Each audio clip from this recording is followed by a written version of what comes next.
Halo semua, Assalamualaikum, kembali lagi di channel Invest Saham. Jadi pada video kali ini kita akan mengulas ya cara mencari saham syariah yang cocok untuk investasi jangka panjang.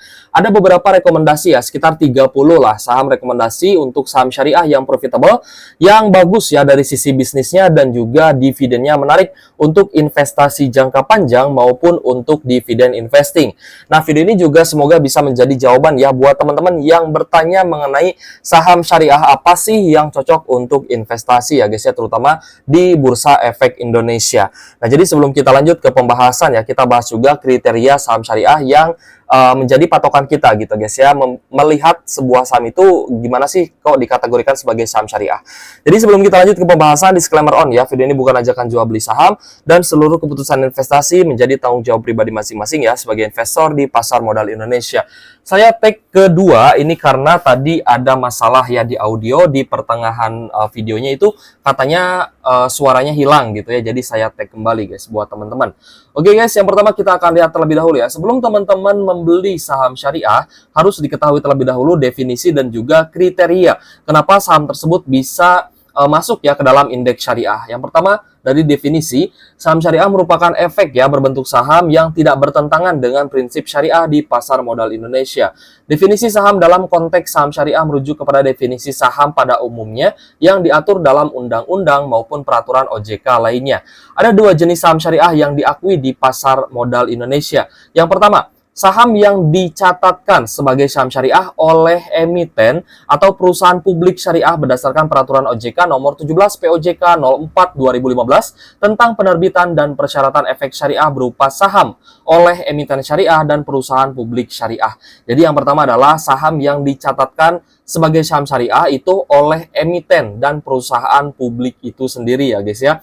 Yang kedua adalah saham yang dinyatakan memenuhi kriteria seleksi saham syariah berdasarkan peraturan OJK nomor 35 POJK 04 2017 tentang kriteria dan penerbitan daftar efek syariah. Nah, jadi kalau yang kedua ini adalah saham yang dinyatakan lulus dan juga memenuhi kriteria dari seleksi saham syariah yang tentunya ini akan ditinjau ya dari berbagai aspek, itu aspek bisnis dan juga rasio-rasio keuangan ya dalam perusahaan itu sendiri guys ya. Nah, jadi semua saham syariah yang terdapat di pasar modal syariah Indonesia, baik yang tercatat di Bursa Efek maupun tidak, dimasukkan ke dalam daftar efek syariah atau DES yang diterbitkan oleh OJK secara berkala. Jadi setiap bulan Mei dan bulan November itu akan ada update-annya guys. Saat ini kriteria seleksi saham syariah oleh OJK adalah sebagai berikut. Jadi penetapan seleksi saham syariah ini ternyata dilakukan oleh OJK ya, atau Otoritas Jasa Keuangan. Yang pertama, emiten tidak melakukan kegiatan usaha sebagai berikut. Yang pertama adalah perjudian dan permainan yang tergolong judi. Nah, jadi untuk perusahaan-perusahaan perjudian gitu guys, ini tidak bisa listing di Indonesia dan tidak akan dapat label syariah juga. Yang kedua adalah perdagangan yang dilarang menurut syariah, antara lain adalah perdagangan yang tidak disertai dengan penyerahan barang dan jasa. Yang kedua adalah perdagangan dengan penawaran atau permintaan palsu. Lalu yang ketiga ya, jasa keuangan ribawi, antara lain bank berbasis bunga dan perusahaan pembiayaan berbasis bunga atau financial services atau pengkreditan gitu ya. Misalkan seperti ya pembiayaan kredit gitu ya yang berbasis bunga itu juga dikategorikan jasa keuangan ribawi. Yang keempat, jual beli resiko yang mengandung unsur ketidakpastian atau goror, lalu ada judi atau maisir, antara lain seperti asuransi konvensional, ini juga tidak termasuk saham syariah. Yang kelima, memproduksi, mendistribusikan, memperdagangkan atau menyediakan antara lain barang dan jasa yang dari sifat atau zatnya ini ada unsur haram ya guys ya, atau merusak moral dan bersifat mudorot. Salah satunya adalah perusahaan di bidang penjualan minuman beralkohol ini tidak dapat label syariahnya seperti itu guys ya.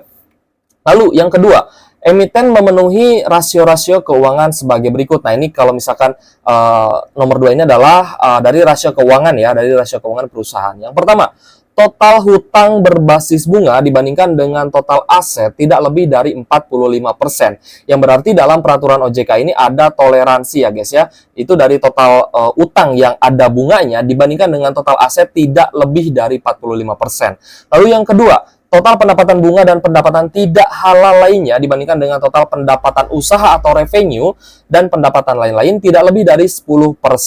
Nah, jadi ini pun toleransi gitu guys. Ya, mungkin ada sebuah perusahaan yang dia terdiversifikasi ya, lalu ada cabang usahanya yang financial services atau pembiayaan kredit. Itu juga yang penting ya menurut OJK adalah pendapatan bunga atau pendapatan tidak halalnya ini dibandingkan dengan pendapatan keseluruhan atau revenue itu tidak lebih dari 10%, maka saham tersebut dikategorikan dan dapat dikategorikan sebagai saham syariah yang menurut indeksnya OJK seperti itu guys ya. Nah, ketika kita sudah mengetahui kriteria-kriteria tersebut, maka di sini dapat kita pastikan bahwa Bursa Efek juga sebenarnya membuat indeks-indeks syariah ya guys ya. Yang pertama, bentar guys ya, indeks syariah ini kayaknya saya salah klik ya. Ada seperti indeks syariah, lalu ada seperti ISI ya guys ya, atau JII ya. Jakarta Indeks Syariah juga gitu guys ya. Nanti kita akan lihat lah ya di sini. Nah, yang pertama kita ambil contoh di sini ada Telkom. Telkom ini kan ada label ya di sini ya. Ada label telekomunikasi, ini adalah untuk sektor perusahaan ya, telekomunikasi. Yang kedua adalah label syariah. Lalu ada label lainnya juga seperti IDX LQ45 ya. Lalu ada IDX Syariah Grow ya, ini juga syariah juga. Lalu ada iGrade dan ESG ke hati gitu guys ya. ESG ke hati. Nah, ini juga label. Nah, jadi untuk saham-saham syariah juga ini akan dilabeli ya dengan label syariah. Yang kedua ada Astra International, ini adalah perusahaan holding company ya, multisektor yang banyak sekali menjual produk ataupun menjual jasa gitu guys ya. Nah, jadi Astra International ini kan sangat terdiversifikasi, anak usahanya banyak, tapi sebagian besar dari usaha dan juga bisnis Astra International ini ya seperti di sektor otomotif, ada penjualan mobil, ada penjualan motor, lalu ada penjualan suku cadang gitu guys ya, lalu ada juga penjualan alat berat, batu bara, lalu ada juga pertambangan emas ya, nikel dari UNTR ya, itu anak usaha dari Astra International, dan UNTR juga itu syariah. Lalu ada juga Astra Agro Lestari yang di bisnis sektor ini guys ya. Agrobisnis ya, CPO seperti itu. Nah, kita sering-sering cek audionya ya karena biar nggak hilang lagi. Ini juga dilabel ya dengan label syariah, lalu ada ESG ke hati, ESGS ke hati, IDX Industrial, dan juga IDX 80. Lalu ada Adaro Energy, ini juga dilabeli ya dengan sektornya, yaitu minyak, gas, dan juga batu bara. Label syariah, lalu IDX Energy, IDX 80, IDX Q30, dan IDX V30. Lalu ada saham Demas ya, Pura Delta Lestari Tbk, ini adalah perusahaan di sektor properti dan juga real estate. Ada label syariahnya, lalu ada IDX SNC.com, lalu ada ESG ke hati, lalu ada IDX Property dan juga ISI. Nah, ISI juga ini adalah label syariah ya guys ya. Kalau misalkan kita lihat ya guys ya, dari indeks syariahnya itu sendiri ada sekitar 597 stocks atau 597 saham yang masuk ke dalam indeks syariah ya. Di sini kita akan lihat beberapa ya, ada Telkom, ASI, Adro, Unilever, Indofood, ICBP, Antam, Pegas, dan lain-lain. Nah, kita sudah merangkum ya guys ya 30 saham yang saya rasa dividennya menarik gitu ya untuk kita analisa lebih dalam lagi. Jadi tujuan dari video ini dibuat adalah buat teman-teman itu tidak pusing-pusing ya untuk memilih saham syariah apa yang cocok untuk investasi jangka panjang. Tinggal teman-teman gabungkan aja sebenarnya. Jadi saham-saham yang masuk ke dalam indeks syariah ini teman-teman tinggal analisa lagi. Apakah dividennya ini menarik atau tidak? Nah, ini kan tinggal tergantung analisa yang teman-teman lakukan. Boleh juga melihat konten-konten kita ya di Invest Saham. Juga banyak ya kita membahas saham-saham yang rutin bagi dividen. Dan juga dividennya besar, ada juga perbandingan-perbandingan gitu guys. Silahkan teman-teman cek link di kolom deskripsi aja gitu guys ya, terkait saham-saham yang sudah kita analisa. Dari sisi dividen maupun harga wajarnya seperti itu ya. Karena kita biasanya juga menganalisa dari sisi fundamental dan lain-lain. Nah, jadi guys ya, 30 saham yang kita rangkum di sini ya, teman-teman juga bisa baca. Tapi sebelum kita masuk ke pembahasan 30 saham ini ya, ke uraiannya gitu ya, kriteria saham yang kita buat ini untuk agar supaya investasi kita itu bisa maksimal dan juga profitable ya guys ya untuk jangka panjang. Nah, jadi kriteria selain kita memilih saham syariah, ada beberapa kriteria lainnya. Yang kedua ya, selain saham syariah, yang pertama kan sahamnya syariah gitu ya, karena teman-teman ingin membeli saham syariah. Yang kedua adalah rutin bagi dividen besar. Ini juga harus diperhatikan ya, karena pembagian dividen itu sesuai dengan pendapatan atau laba bersih yang dihasilkan oleh sebuah perusahaan. Semakin besar laba bersihnya, maka dividennya kemungkinan akan semakin besar gitu guys. Karena laba bersih yang besar itu juga sebenarnya mencerminkan kinerja perusahaan, mencerminkan prospek bisnis, apakah prospek bisnisnya bagus atau tidak gitu guys. Itu dapat terlihat dari kinerja laba bersih. Yang selanjutnya adalah prospek bisnisnya bagus dan juga profitable untuk jangka panjang. Misalkan saham-saham batubara, apakah batubara akan sunset, apakah batubara akan tenggelam, itu kan banyak sekali ya ditanyakan ya gitu guys ya. Nah, ada sebuah riset pendapat gitu ya dari dari direksi ya sebuah perusahaan batubara, bahwa batubara ini kedepannya masih akan tetap digunakan dalam jangka waktu mungkin ya sampai 2030 itu masih tetap akan digunakan, dan 80% listrik yang ada di dunia ini itu masih menggunakan pembangkit listrik batubara, dan EBT atau energi baru terbarukan itu baru mencukupi 20%-nya aja gitu guys ya untuk kebutuhan listrik ya. Jadi untuk prospek batubara ke depannya ya tetap masih bagus gitu ya, karena kita pun ya investasi kan dari tahun ke tahun sebenarnya. Kita investasi itu dari tahun ke tahun, 2024 ya, kita ke 2024 ke 2025, 2025 ke 2026.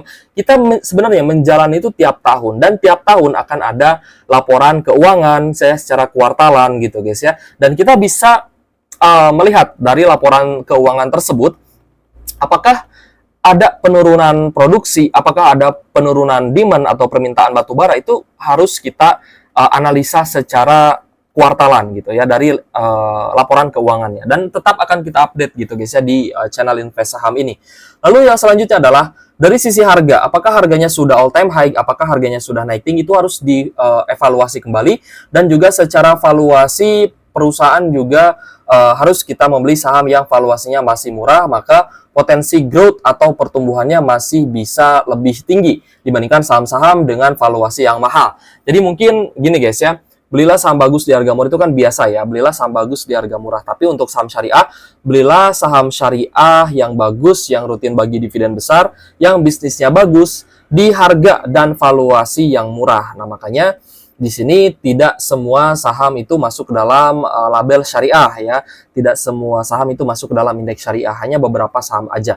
Tapi kabar gembiranya adalah teman-teman yang pegang saham di sektor batubara, ini ternyata saham-saham batubaranya masuk ke dalam indeks syariah ya. Seperti Adro, PTBA, BSSR, ITMG, UNTR, MBAP, dan juga GEMS. Nah, ini beberapa saham yang masuk dalam indeks syariah yang dividennya saya nilai itu sangat menarik ya guys ya, terutama untuk tahun 2024 ini masih bisa membagikan dividen yang sangat menarik ya buat teman-teman investor.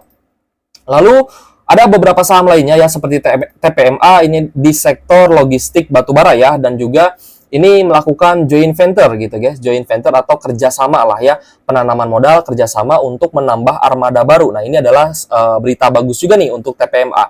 Kenapa TPMA melakukan hal demikian ya? Karena produksi batubara meningkat, produksi nikel meningkat, ini akan menyebabkan permintaan terhadap logistik mineral ataupun batubara ini akan semakin tinggi. Jadi TPMA ini bersiap-siap ya untuk kenaikan permintaan jasa logistik. Lalu IPCC ini adalah di sektor ini ya, kendaraan terminal ya, jasa di pelabuhan gitu guys, jasa kendaraan terminal di pelabuhan. IPCC juga masuk ke dalam indeks syariah. Lalu ada SMDR juga kita nilai ini dividennya menarik ya. SMDR ini masuk di sektor perkapalan logistik gitu guys. Jadi jasa perkapalan logistik.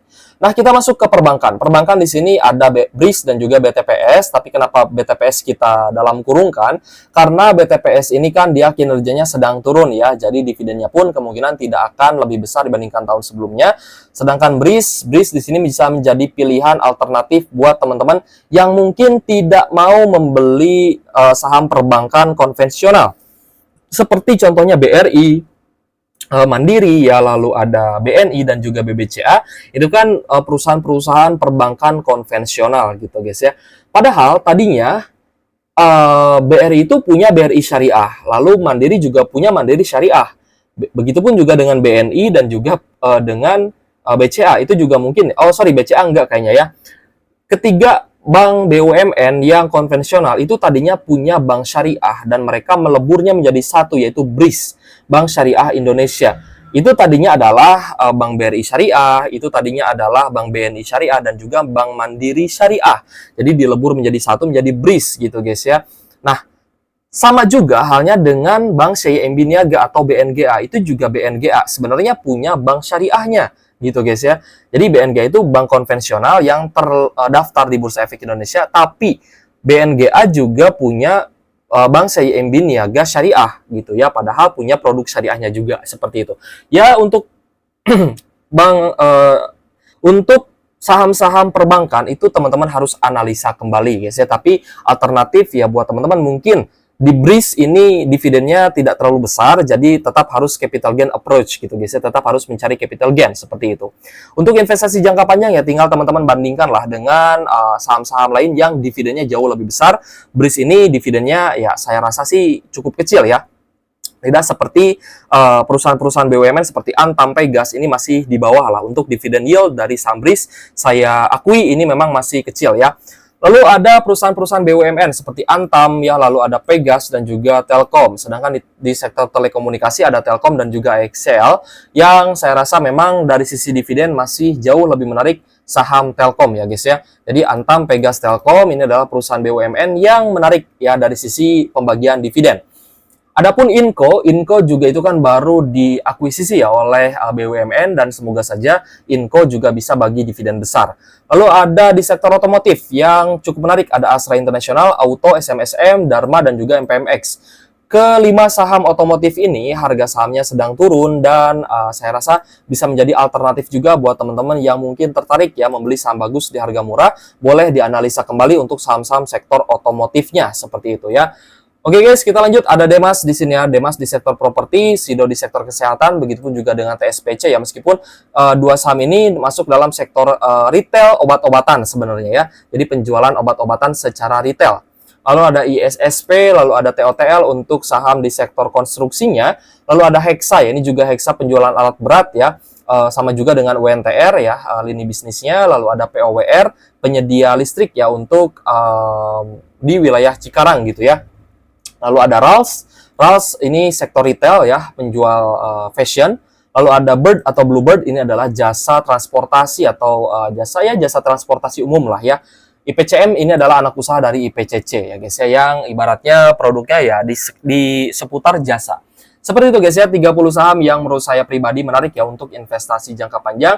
Dari sisi dividennya ini sangat menarik. Nah, kalau misalkan ada saham syariah lain yang kelewatan atau mungkin menurut teman-teman dividennya lebih menarik dan lebih tinggi lagi, boleh share juga di kolom komentar guys ya, karena niat kita adalah membantu teman-teman yang sedang mencari saham syariah yang rutin bagi dividen besar untuk investasi jangka panjang. Semoga video ini bisa menjadi referensi teman-teman ya untuk memilih saham apa sih yang masuk dalam indeks syariah tapi rutin bagi dividen besar dan prospek bisnisnya bagus serta harga dan valuasinya juga masih cukup murah guys ya. Jika ada pertanyaan ataupun requestan boleh tulis aja di kolom komentar. Terima kasih sudah menonton channel Invest Saham. Ya mohon maaf tadi yang pertama saya upload ternyata audionya ada hilang gitu ya di tengah jalan. Nah, untuk video kali ini saya rasa aman gitu guys ya. Jadi ya silahkan teman-teman ditonton sampai akhir gitu guys. Terima kasih sudah menonton. Thank you for watching. See you on the next video.